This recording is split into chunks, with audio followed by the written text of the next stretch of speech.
Good morning everyone. आज की हमारी क्लास एसटीपी सेकेंड ईयर के लिए इंट्रोडक्टरी वेटरनरी मेडिसिन की है और पिछली क्लास में हम पढ़ रहे थे क्लासिफिकेशन ऑफ डिजीज।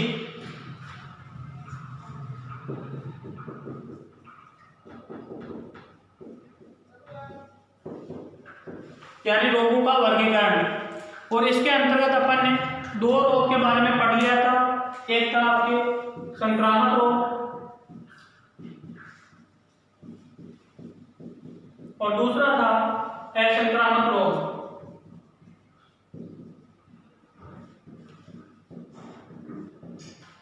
ये आपके जो संक्रामक रोग और असंक्रामक रोग दो प्रकार थे, वो थे रोग के फैलने के आधार पर, यानी कि रोग किस किस प्रकार से फैल सकते हैं। तो जब रोग एक पशु से दूसरे पशु में फैलता है तो उसको संक्रामक रोग कहते हैं, और जब बीमारी रोगी पशु से स्वस्थ पशु में नहीं फैलती है तो उन सभी बीमारियों को असंक्रामक डिजीज कहते हैं। तो आज हम पढ़ेंगे उत्पत्ति व वंशागति के आधार पर रोग। उत्पत्ति व वंशागति के आधार पर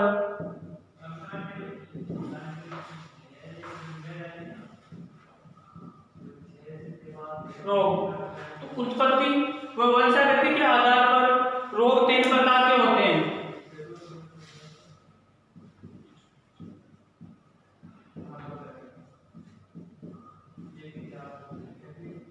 उसमें पहला है आपके वंशानुगत रोग, दूसरा है जन्मजात रोग,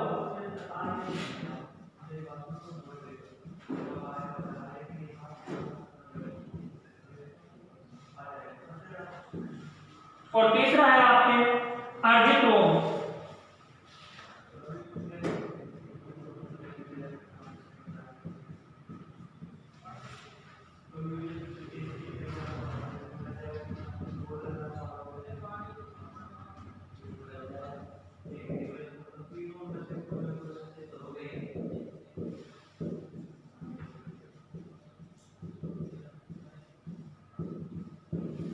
वंशानुगत रोग है उसको हेरेडिटरी डिजीज कहते हैं।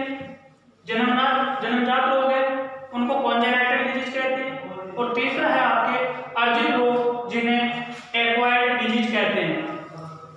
तो उत्पत्ति और वंशागति के आधार पर रोग तीन प्रकार के होते हैं। पहला वंशानुगत रोग, दूसरा है जन्मजात रोग, और तीसरा है अर्जित रोग।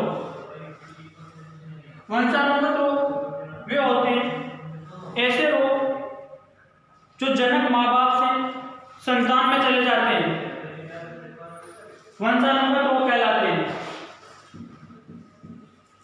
ऐसे रोग जो जनक माँ बाप से संतति में चले जाते हैं उन्हें वंशानुगत रोग कहते हैं।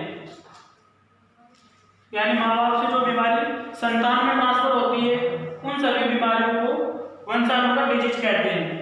इसमें एग्जाम्पल में आपके एपिलेप्सी, हीमोफीलिया,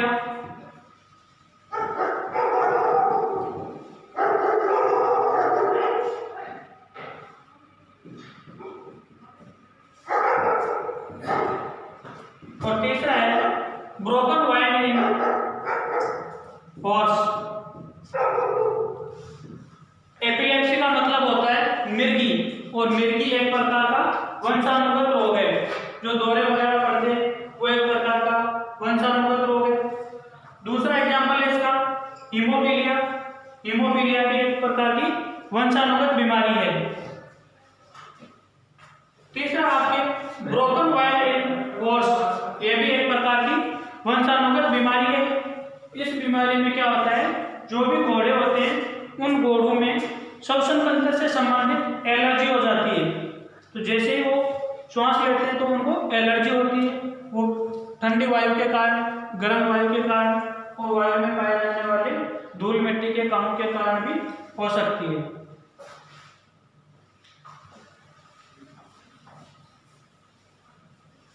दूसरा आपके जन्मजात रोग, यानी ऐसे रोग जो भ्रूण में, गर्भाशय में विकास के दौरान, ऐसे रोग जो भ्रूण में, गर्भाशय में विकास के दौरान या जन्म से पूर्व ही हो जाते हैं, यानी ऐसी बीमारी जिनसे भ्रूण गर्भाशय में विकास के दौरान या जन्म से पूर्व ही ग्रसित हो जाता है।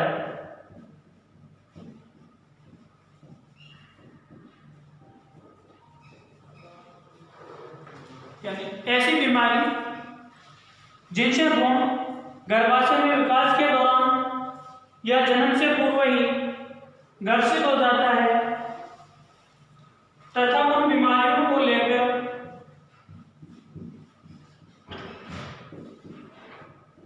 जन्म लेता है, तो इन बीमारियों को जन्मजात बीमारी कहते हैं या कॉन्जेनाइटल डिजीज कहते हैं।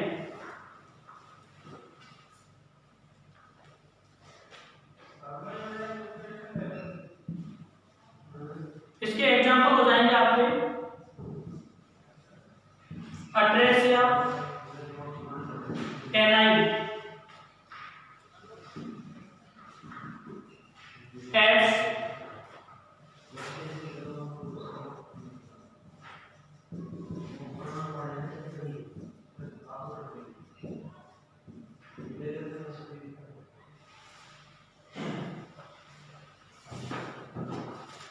जन्मजात डिजीज होती है, उसके एग्जाम्पल आपके अट्रेसिया एनाई, एड्स और कॉन्जेनाइटल ब्रुसेलोसिस, ये सब आपके जन्मजात रोग हैं, उनके उदाहरण हैं। जब पशु प्रेग्नेंट हो जाता है तो प्रेग्नेंट होने के पश्चात उसके शरीर में भ्रूण का विकास होता है, तो विकास के दौरान ही वो भ्रूण है जो कई प्रकार की बीमारियों से ग्रसित हो जाता है, और जब उन बीमारियों को लेकर ही जन्म लेता है तो उन बीमारियों को कॉन्जेनाइटल डिजीज कहते हैं। उसमें है आपके अट्रेसिया एनाई, एड्स और कॉन्जेनाइटल ब्रुसेलोसिस। जो ये अट्रेसिया एनाई डिजीज होती है आपकी,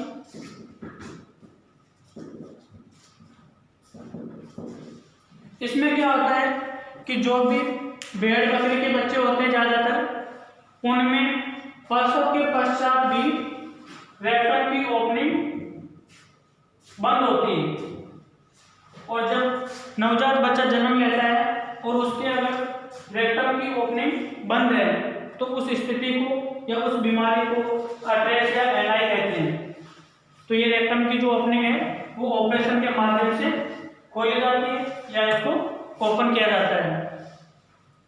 दूसरा आपके एड्स, एड्स भी एक प्रकार की जन्मजात बीमारी है, एक्वायर्ड इम्यूनोडेफिशिएंसी सिंड्रोम। नेक्स्ट आपका कॉन्जेनाइटल ब्रुसेलोसिस। ये ब्रुसेलोसिस है जो एक प्रकार की जीवाणुजनित बीमारी है और ये भी जन्मजात होती है। अगर किसी मानव पशु के ब्रुसेलोसिस है तो सबसे पहली बात तो ये है कि उसमें प्रसव हो ही नहीं पाएगा, उसका गर्भपात पूरा होने से पहले ही उसमें एबॉर्शन हो जाएगा। लेकिन अगर किसी कारण से प्रसव हो जाता है और प्रसव होने के तुरंत पश्चात अगर वो वायरस है, जो बैक्टीरिया है सॉरी, वो उस नवजात पशु के शरीर में चल जाता है तो उसमें जब भी वो पशु प्रेग्नेंट होगा तो उसमें एबॉर्शन हो जाएगा और वो ब्रुसेलोसिस से ग्रसित होगा। इसीलिए जो छोटे बच्चे होते हैं 4 माह तक, उनमें ब्रुसेलोसिस की वैक्सीन लगाई जाती है। तो ये आपके जन्मजात रोग था। तीसरा है आपके अर्जित रोग या एक्वायर्ड डिजीज। अर्जित रोग किन रोगों को कहते हैं अपन? यानी ऐसे रोग जिनको अपन जन्म लेने के पश्चात ग्रहण करते हैं या पशु के जन्म से लेकर उसकी मृत्यु के बीच पशु जिन जिन बीमारियों से ग्रसित होता है उन सभी डिजीज को एक्वायर्ड डिजीज कहते हैं। ये बीमारियां नहीं तो आपके वंशानुगत होती है जन्मजात होती है। फिर क्यों होती है? ये किसी भी डिफिशियंसी के कारण। एग्जाम्पल है इसमें। हाँ सर जी, हाँ सर बोलो। डिफिशियंसी डिजीज क्या सर? यानी किसी भी कमी के कारण है। ग्रुप में क्या कर रहा है? टीबी है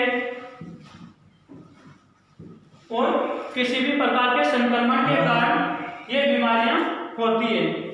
एक्वायर्ड डिजीज यानी क्या बात करो? ऐसी बीमारी जो नहीं तो जन्मजात होती है और न ही वंशानुगत होती है। ये बीमारी पशु के जन्म से लेकर मृत्यु की अवधि के दौरान ग्रहण की जाती है। वो क्यों होती है? ये किसी भी प्रकार के लवण है, विटामिन है या पोषक तत्वों की कमी के कारण होती है। जैसे कई प्रकार की मेटाबॉलिक डिजीज वगैरह हो जाती है अपने, वो भी एक डिफिशियंसी डिजीज ही है। दूसरा आपके टीबी है, ये भी एक्वायर्ड डिजीज है। टीबी नहीं तो वंशानुगत होती है और नहीं जन्मजात होती है। जन्म के पश्चात टीबी होती है।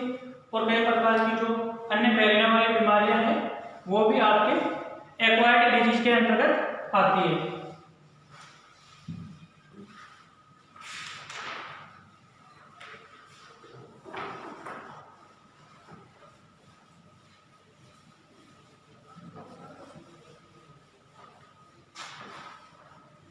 अब अपन पढ़ेंगे गंभीरता के आधार पर बीमारियों के प्रकार।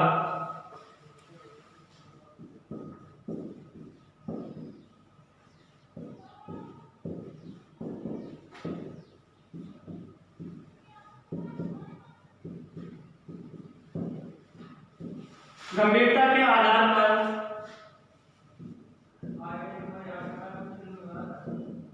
बीमारियों के प्रकार। गंभीरता का मतलब है वो बीमारी कितने समय में पशु में फैल रही है या संक्रमण होने के कितने समय पश्चात वो बीमारी अपने लक्षण पशु में प्रकट करती है। तो गंभीरता के आधार पर बीमारियों के प्रकार। गंभीरता के आधार पर बीमारी 4-5 प्रकार की होती है। सबसे पहले आपके परएक्यूट, दूसरा है एक्यूट,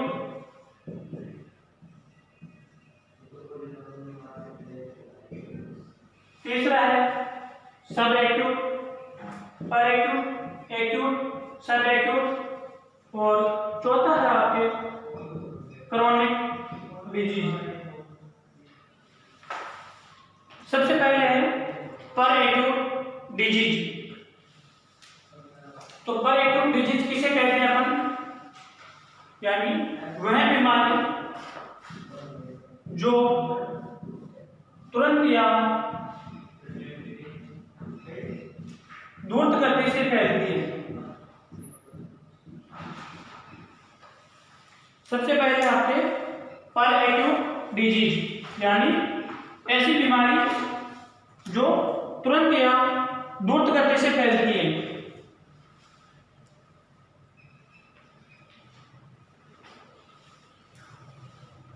और इस बीमारी में पशु तुरंत ही मर जाता है। यानी वह बीमारी जो तुरंत या द्रुत गति से फैलती है परएक्यूट डिजीज कहलाती है। इसकी समय अवधि है वो 2 से 48 घंटे होती है। अगर बीमारी हुई है, बीमारी होने के 2 से 48 घंटे के बीच में पशु को किसी प्रकार का ट्रीटमेंट मिल जाता है उस बीमारी से संबंधित, तो इस बीमारी में पशु बच सकता है। अन्यथा इस बीमारी से पशु की मृत्यु हो जाती है। तो इसमें आपको ये चीज पूछी जाती है कि परएक्यूट डिजीज किसे कहते हैं, इसकी समय अवधि क्या होती है और इसके एग्जाम्पल क्या है। तो सबसे पहले आपको बताना है कि वह बीमारी जो तुरंत या द्रुत गति से फैलती है परएक्यूट डिजीज कहलाती है। इनकी समय अवधि 2 से 48 घंटे होती है। इसमें एग्जाम्पल हो जाएगा आपके एंथ्रेक्स और रिंडरपेस्ट। परएक्यूट डिजीज का मतलब है ऐसी बीमारी जो तुरंत या द्रुत गति से फैलती है और उसकी समय अवधि 2 से 48 घंटे होती है। इसके एग्जाम्पल आपके एंथ्रेक्स और रिंडरपेस्ट।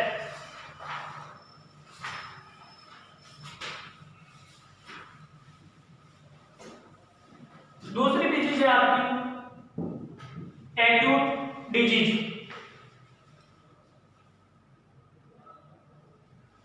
यानी ऐसी बीमारी जो अचानक होती है लेकिन उसका घातक समय पर एक्यूट डिजीज से थोड़ा अधिक होता है। ऐसी बीमारी जो पशु में अचानक होती है लेकिन उसका घातक समय पर एक्यूट से थोड़ा लंबा होता है या थोड़ा कम होता है। इसकी समय अवधि 3 दिन से, एक्यूट डिजीज की समय अवधि 3 दिन से 14 दिन होती है। जो पर एक्यूट डिजीज होती है उसमें पशु आपके 3 दिन से लेके 14 दिन तक संक्रमण की स्थिति में रह सकता है। तो इसमें अपने को उपचार करने का थोड़ा सा समय मिल जाता है। इसके एग्जाम्पल आपके एपेंडिक और मैस्टाइटिस। इनके जो सिम्टम है, जैसे मान लो एपेंडिक का वायरस है, उसका संक्रमण हो गया पशु शरीर में, तो संक्रमण के तुरंत पश्चात पशु में उसके लक्षण नहीं दिखाई देते। उसके लक्षण प्रकट होने में कम से कम 2-3 दिन का समय लग जाता है।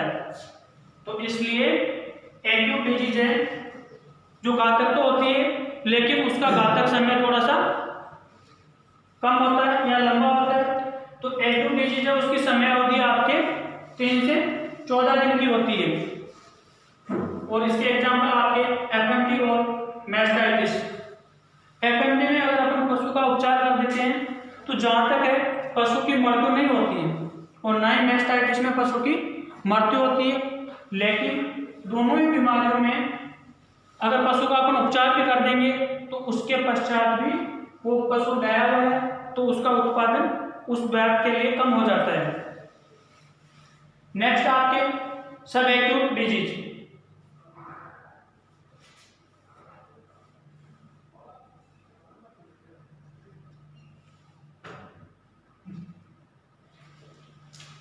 सब एक्यूट डिजीज, ये भी बीमारी तो अचानक ही होती है लेकिन इसका घातक समय है जो 2 सप्ताह से ज्यादा होता है।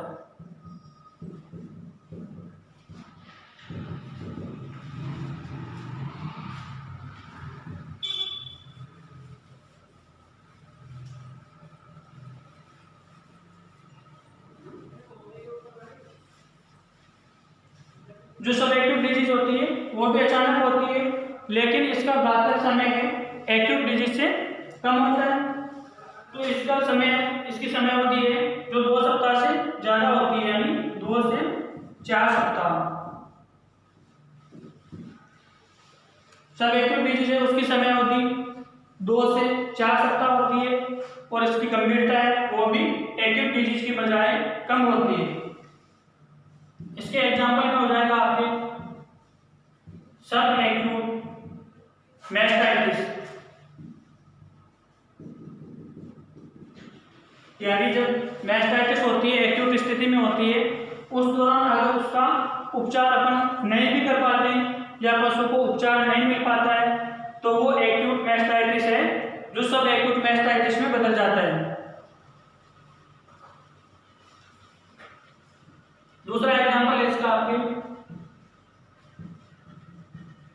सब एक्यूट साल्मोनेलोसिस।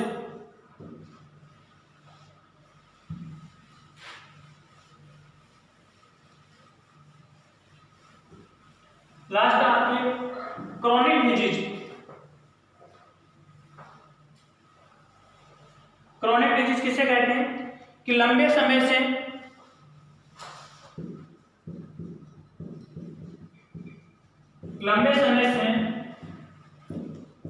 चले आ रहे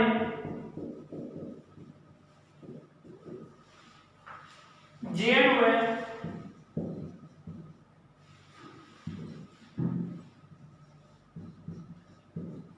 पुराने रोग को क्रॉनिक डिजीज कहते हैं। लंबे समय से चले आ रहे जीर्ण हुए पुराने रोग को क्रॉनिक डिजीज कहते हैं। इसके एग्जाम्पल आपके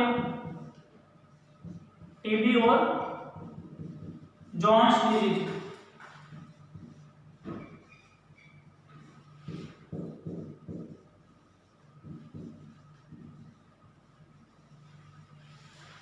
ये क्रॉनिक डिजीज के अंतर्गत आती है। टीबी है जो बहुत ही जल्दी नहीं होती आपके, वो बहुत ही लंबे समय तक है, जो उसके किसी भी प्रकार के लक्षण नहीं दिखाई देते हैं और किसी भी प्रकार का नुकसान है वो भी नहीं होता है। काफी लंबे समय तक चलने वाली डिजीज है वो है आपके टीबी और जॉन्स डिजीज। यानी लंबे समय से चले आ रहे पुराने हुए जीर्ण रोग की स्थिति को क्रॉनिक डिजीज कहते हैं। तो गंभीरता के आधार पर आपकी बीमारी है वो आपकी 4 प्रकार की होती है। उसमें सबसे पहले पर एक्यूट डिजीज, यानी ऐसी बीमारी जो तुरंत या द्रुत गति से होती है और इसमें चिकित्सक को चिकित्सा करने का समय भी नहीं मिल पाता है। जहां तक पर एक्यूट डिजीज में पशु की मृत्यु होती है और इसका समय है वो है आपके 2 से 48 घंटे। एग्जाम्पल वही है एंथ्रेक्स और रिंडरपेस्ट।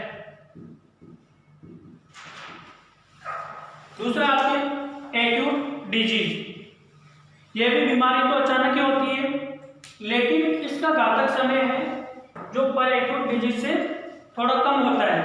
यानी 3 दिन से लेके 14 दिन तक इस बीमारी में पशु रह सकता है। तो इसकी समय अवधि है वो है आपके 3 से 14 दिन। और इसके एग्जाम्पल हो जाएंगे आपके FMDA,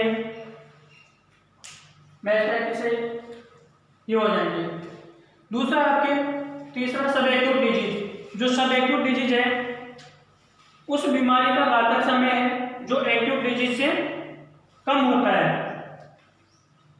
और इसकी समय अवधि है जो 2 सप्ताह से लेके 4 सप्ताह तक होती है। इसमें हो जाएगा आपके एग्जाम्पल सब एक्यूट मैस्टाइटिस है, सब एक्यूट साल्मोनेलोसिस है। और चौथा है आपकी क्रॉनिक डिजीज। जब कोई बीमारी पशु शरीर में लंबे समय तक बनी रहती है तो उस बीमारी की स्थिति को क्रॉनिक डिजीज कहते हैं। जैसे ट्यूबरकुलोसिस है, जॉन्स डिजीज है, ये आपके क्रॉनिक डिजीज होती है। एक बार ये भी होता है कि जब पशु किसी बीमारी से ग्रसित हो जाता है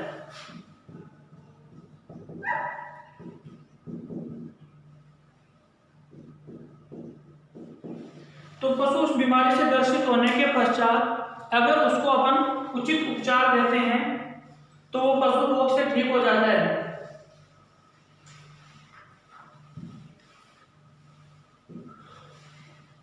जब पशु को उचित उपचार दिया जाता है तो वो पशु उस बीमारी से ठीक हो जाता है, लेकिन उस बीमारी का जो रोग कारक है वो पशु शरीर में एक्टिव अवस्था में पड़ा रहता है, लेकिन उस पशु को किसी भी प्रकार का नुकसान नहीं पहुंचा पाता है।